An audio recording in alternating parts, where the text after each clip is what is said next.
if you start seeing your employees' work, your reports' work as a part of their longer life story and start helping them build towards that, it creates a stronger sense of loyalty from the employee to the company because they start seeing the company as kind of like a training ground for their life's work. This is Leading Up, a podcast from Udemy Business. Our guests share the advice, insights, and inspiration to help you transform as a leader. I'm Alan Todd, your host and the Vice President of Leadership Development at Udemy. Together, we can work, lead, and live differently.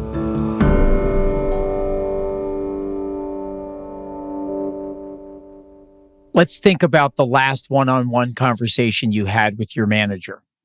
Or if you're a manager, the last one-on-one conversation you had with a team member. What did you talk about? Did you cover the immediate day-to-day challenges? Or did you take some time to think broadly about you or your team member's vision for their career? This week on the podcast, we're talking about why it's so important to have these big picture conversations so managers can be more effective coaches and teammates can be motivated to reach that next level in their career journey. Siya Raj Purohit joins us today. She is the Global EdTech and Workforce Development Category Lead at Amazon Web Services, where she coaches team members to follow their unique career pathways. Her strong career vision has shaped many of her professional steps, starting at age 19 when she wrote a book about the skills gap in the field of engineering. She has worked throughout the education technology industry at Udacity and Springboard, and she is also the co-founder and general partner at Pathway Ventures. Siya, welcome to the podcast. Thanks so much for having me, Alan. So just to get started, one of the things that you've talked about, you've written about, is just this idea of coaching. And I thought it'd be kind of fun to unpack that a little bit. If you look at some of the data, if you remember, Google studied their managers relentlessly for a bunch of years to see if they could provide a data-driven set of guidance on how to be a good boss. And their Google Manager research revealed one of the most important behaviors of their highest scoring managers was that they were effective coaches. And then further, like Gallup took that further, and they've been studying kind of managers versus leaders and the role of coaching. And their conclusion is that coaching is the key to excellence, yet many managers resist it. And true coaching means having authentic, ongoing dialogue with employees. And this is something, Siya, that I know you believe deeply in. So can you talk about the difference between a coach and a manager, and specifically, how has the power of good coaching impacted you as an employee and also as a leader? Yeah, so I once read that during interviews at LinkedIn, Reid Hoffman often asked candidates, what's the next job that you want to do after LinkedIn? So honestly, it is an awkward question for both sides. But how Reid explained it, and something that I've thought about and kind of internalized a lot, is that he says that it's because we at LinkedIn are so committed to that idea that we're going to be transformative in the prospective employer's career. So we want to know, like, what's next? Like, how can we help prepare you for that? So back in 2017, I was interviewing to join Springboard. At that point, was an early stage ed tech company. And the CEO, Gautam Tambe, actually asked me this question. He's like, what will you do after Springboard? I told Gautam what I was looking to build at that time, which was like a career in venture capital longer term. And what he said is that when a coach knows like what their reports are aspiring for, it helps like open up many more like opportunities for like meaningful professional development. What he said, which really stuck with me, is that we're building a long-term relationship together, one that'll span across many companies as we grow in our careers. And what was super cool is over the next couple of years, he actually spent a lot of time helping me gain those skills through like different types of projects, through industry introductions. And when the time came, he was like taking my manager hat off and putting on like Siya's mentor hat. I think you should go pursue this opportunity. There are managers who help you do well in your job, and then there are managers who like change your career trajectory. And so Gautam was definitely one of them. And that's what I try to use in my own management style now. Yeah, that's great. So just as you apply that today, do you think this is hard for managers, let's say, that you work with, or that you're trying to coach them to do this with their teammates? Is this something that managers resist? Do they lean into this? Is this hard? It is hard because day to day, there's just so many things happening that prioritizing an employee's professional development doesn't always rise to the top. But I think that's a big mistake because if you start seeing your employees' work, your reports' work as a part of their longer life story and start helping them build towards that, it creates a stronger sense of loyalty from the employee to the company because they start seeing the company as kind of like a training ground for their life's work. So they begin like getting just much more inspired. They connect with you as a manager much more. And practically for the business, you benefit because like when an employee leaves with 2 weeks notice, you're often left scrambling to figure out like how to replace them, right? But instead, if you are like in line with what your employee is doing and how they're developing in their career, then you're able to have like a much longer like route and like much more visibility into how to make your team in a strong place for any sort of transition. Yeah, it's in the company's best interest to become a learning organization, right? To encourage this type of development. Is that a common idea? Yes. I mean, we obviously study it all the time, but I'm curious what your kind of lived experience is.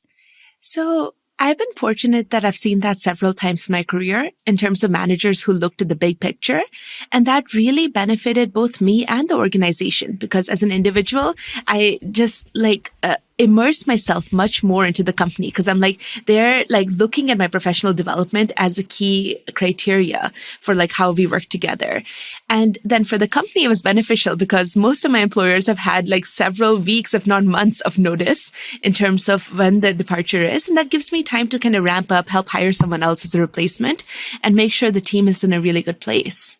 Yeah, that's great. So let's connect this conversation, right, with managers and employees, the manager acting as a coach and helping people think about this bigger picture purpose or vision for your career. Like that's a hard thing, right? And I've talked to a lot of people and they're like, I don't know what my bigger picture is. I haven't found my purpose yet. So I'm wondering just some of your advice for people that they're not sure of their larger career direction. What steps can they take to gain more insight? Like you figured this out a number of times. So maybe you could talk about how did you figure this out for you? And we'll tease out the lesson for others. So there are two ways to find, I think, passion or like what you want to pursue in your career. One is that you kind of stumble upon it, which I did, and I'll talk a little bit about that. And the other is like conscious research by identifying the right people, having the right types of conversations and building some structure around how to figure out what you're passionate about and good at. And so I'll talk about both of those, but first about how I stumbled into, I guess, my passion.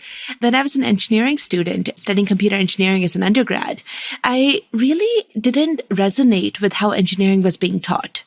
I had always been a good student and suddenly became a straight C student when I came to engineering school. And that's also because a lot of American colleges design these weed out classes and make it actually very difficult for students to make it through their first or second year of engineering college. And so at that point, I was really feeling locked out. Like this is like a theme which I've thought a lot about, but basically I felt locked out. And at age 18, you're already going through so many life changes that this like pressure is very real on you. So what I ended up doing was I cold emailed some really famous people to ask for their opinion on why someone should study engineering. For me, it was like I wanted to hear other people's perspective, being like, I know it's tough now, but maybe it'll be worthwhile in the future. Like that's what I wanted to kind of prove out. But what happened instead was that these amazing, like very like successful people invited me to have coffee with them and told me these like very interesting stories about how important engineering was as a skill set for people to have because how financially rewarding it was, how like creative and cool the careers were, and how much the country needed good engineers. So I turned my learnings from like these different coffee chats into a book about America's job skills gap that I published in my second year. And the idea was only to share it with my classmates who were also struggling with this conversation and to make it easier for them to see that bigger picture as well. And so my career since then has been to try to fix that system. I want people to feel less locked out like 18-year-old Siya did and help them like figure out how to build pathways to get like more financially rewarding and fun careers. So that's the feeling that has defined my career. Like every career decision I've made has been centered on that. And so that's how I think about my career. How did you get the courage to email and call these people and have coffee? I can picture a lot of people typing the email and just being scared to press send or afraid to make that phone call. Where did that inner source of inspiration or courage come from? So I think two pieces. One is that I'm a natural extrovert. So talking to people is what I love and what I gain energy from. And then the second is through high school journalism, I learned how to ask the right questions, which is a skill that I think everyone should develop at every age, which is basically like obviously successful people get all sorts of emails all the time for coffee chats. And the way to really stand out is by making an ask that is so specific and sharing enough of your story that they like resonate or care to have that conversation. So as specific as you can get, as much as you can pull from things that they care about or things that they write about online. And like, I guess be able to call that piece out helps connect with people. Yeah. So here's what I wrote down. You just told us about 3 S's. So finding your passion, stumble, and structure. So some of it's stumbling and some of it's structure. So I really like how you said that. And then asking good questions. You said everybody needs to do that, but learning how to be specific. So stumble and structure and specific. But I love the story. And I think there's a bit of motivation that I think some people aren't. They just don't take that step. And I'm wondering, talk about the venture capital route. How did you think about it, discover it, and what did you do? Because I think you did all of those things again. So let's go into that story. Yes. So as I explained, first time stumbled upon that passion. The second time kind of structured my approach. And what I mean by structured my approach is when I was leaving graduate school, I really wanted to work in venture capital. It seemed like the ideal next step to learn about ed tech from an ecosystem perspective for me, having worked at like early stage companies already. So breaking into venture capital is a very tough thing to do. Even when you have the right connections and those kind of things, it's very tough. But at that point, I didn't have the connections. I was graduating from grad school, and I decided I'd just talk to as many people to get advice as possible. So I actually spoke with 118 venture capital funds that summer. It's crazy. It's a lot. And I had a spreadsheet. I was asking everyone for introductions. I was cold outreaching. Like I went to different events to meet people, like did whatever possible to kind of expand my network in that space to build the right connections. And thankfully, one of those firms gave me an internship. I'm like, sure, I'll take it, and tried to use that summer to both learn the VC skills, but also build a deeper connection in that sector. So I guess coming back to this idea, like not being afraid to outreach is definitely something that people need to build, because no amazing career happens without that like ruthless execution and that skill set. So I think that piece is super critical.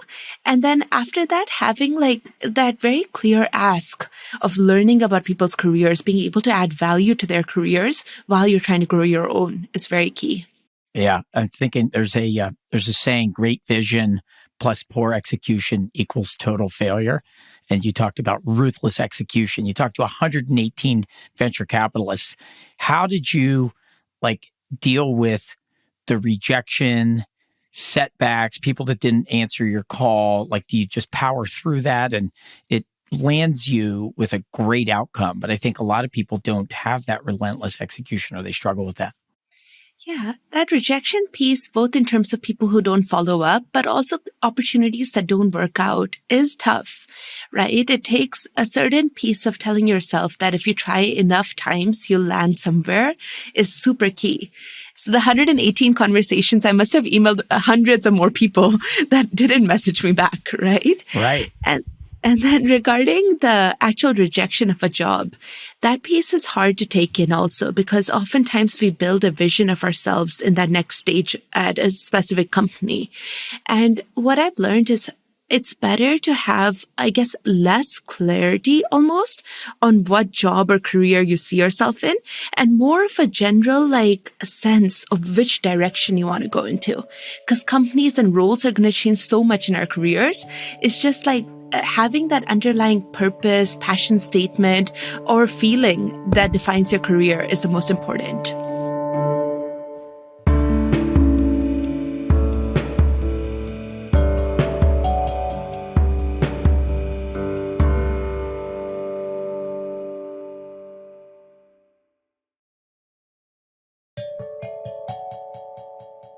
So when we look at your career, all we see is relentless execution and success and success and success. But what we know is people have setbacks, right? Angela Duckworth at the University of Pennsylvania, she wrote a bestseller called Grit. And she did all this research for a bunch of years. And she showed that the secret to outstanding achievement isn't talent, but this blend of passion and persistence that she calls grit. And I'm wondering if you can talk about like setbacks along the way and how do you overcome them? Because, it's not all perfect. Tell us about an example. So I think the best example is what I call just the year 2019. So like what happened was at that point, I had worked at 2 early stage companies, had worked in venture capital, and really thought that graduate school, like an MBA, would be the right next step in my own upskilling journey. So I thought like there were many reasons I had in terms of why I wanted to go to business school. Like I had worked really hard to prepare for my application, and a lot of mentors and coaches had dedicated a significant amount of time to help support me on that endeavor too. But despite all of our best efforts, I didn't get in. And it was a huge setback because all of a sudden I kind of lost clarity of what I was going to do next. And I suddenly didn't have a plan B. So honestly, I think I moped for a while first. I just was sad and I'm just like, I have no way forward. And a really great coach told me that in every decade, there's inevitably going to be 1 or 2 down years. And during that time, you just have to like get out of bed and put one foot in front of the other. How I got out of that phase was by what I call like healing through community. So I started telling a lot of people about my challenges in terms of, I don't know what I'm going to do next, right? So, and I know it sounds weird in retrospect to put so much emphasis in graduate school, but I think a lot of people struggle with like whatever that next thing is for them and not being able to get there. And what was super cool is when I started sharing these stories with the community, people started telling me their like stories in terms of like their struggles with balancing work and life, or like their struggles of figuring out what's next for them. That actually led into me helping co-found the Women at Springboard community, where we were all talking about like these very deep issues that affect every professional and in their own way. So I think healing through community enabled me to kind of understand that everyone's experiencing these challenges and basically helped build a resilience almost to get through. That other people, like these great edtech CEOs I admire for like, hey, we didn't get into business school either. And that's why we build these amazing companies. So like being able to hear these stories and share that deep pain point helped me heal. And then thankfully eventually led me to my job at Amazon, where I do learn those business skills daily. So this whole idea of healing through community, how do you create that sense of belonging? I go back to courage again. What made you think I'm going to start an aspiring women leaders employee resource group? Like what was going on and what made you think to act again? You're very action oriented again, relentless execution. I think there's so much that we can learn from you. So here you are, you didn't get into B school, you did this. And I'm just curious, where did you get, again, the courage to pull that off and what was going on? How'd you do it? Definitely. So first, it started with just those like direct one-on-one conversations when I would tell mentors, coaches, and also just like people I was close to or admired that, hey, this is going on. And then I realized that so many people were experiencing this, despite how beautiful people's LinkedIn profiles or glamorous their Instagram photos were. And I think that's what made me realize that this, like, if everyone is experiencing it, it can't be that difficult to overcome. And I wanted to make more people realize that.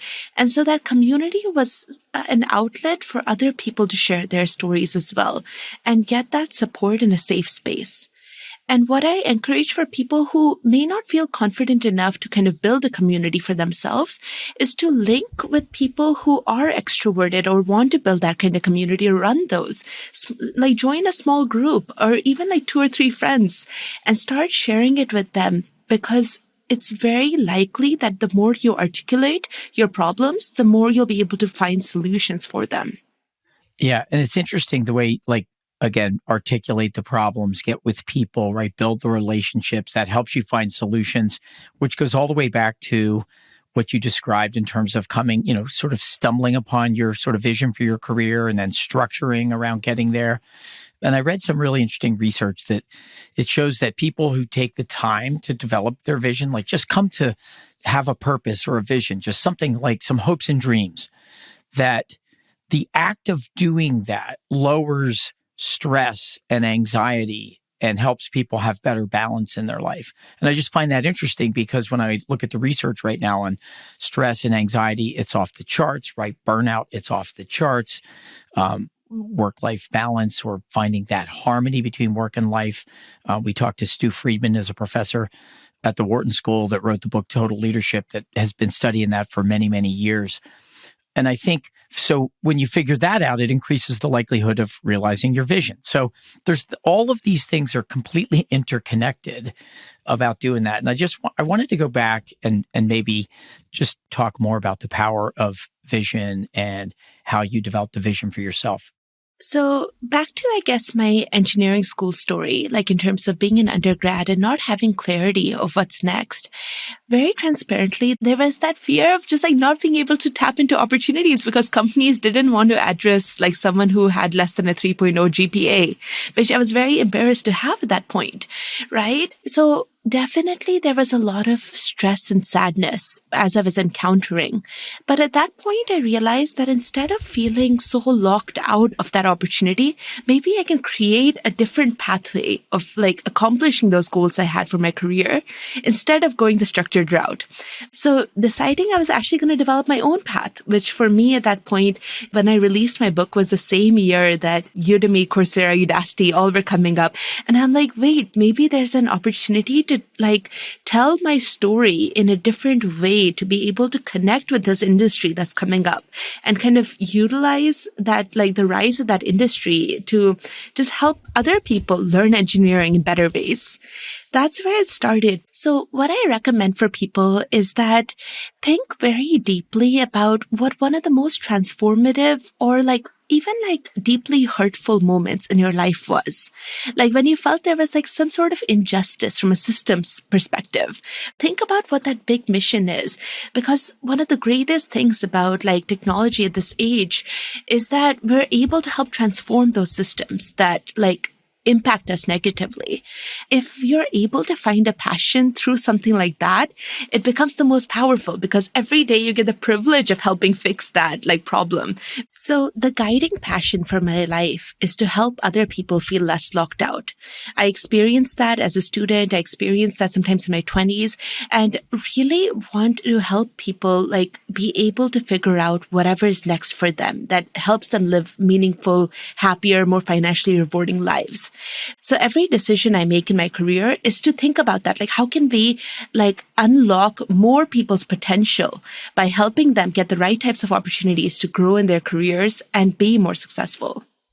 Once you've figured out how to get unlocked to help other people feel unlocked and how that has crossed really your whole career, it drives you and energizes you. And I think following some of your lessons are exactly what people need to do to get that courage to execute, right? To step up their game, to stumble, which I would say, it's kind of, you're curious, you're a learner, you're driving forward, but you're also executing and you're doing that in both sides kind of relentlessly. And I think it creates a flywheel that you sort of keep going. So I really, I love the story of how you help people feel unlocked.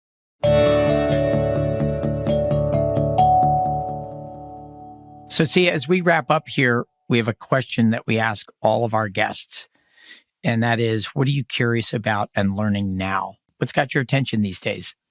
So I've been thinking a lot about education policy in the United States. Over the past 10 years, I've worked with a lot of cool ed tech companies in terms of just building great products. But now I'm realizing that there's a lot of complexity on how those products make it into the hands of students across the country. And it's really tricky because, again, so much cool innovation is happening, but it's not making it into the classrooms across different states in the US. So I'm learning more about policy to be able to understand how technology and policy can work more closely together to help students across the country, again, feel less locked out of their own potential and just like grow in their own like student educational journeys.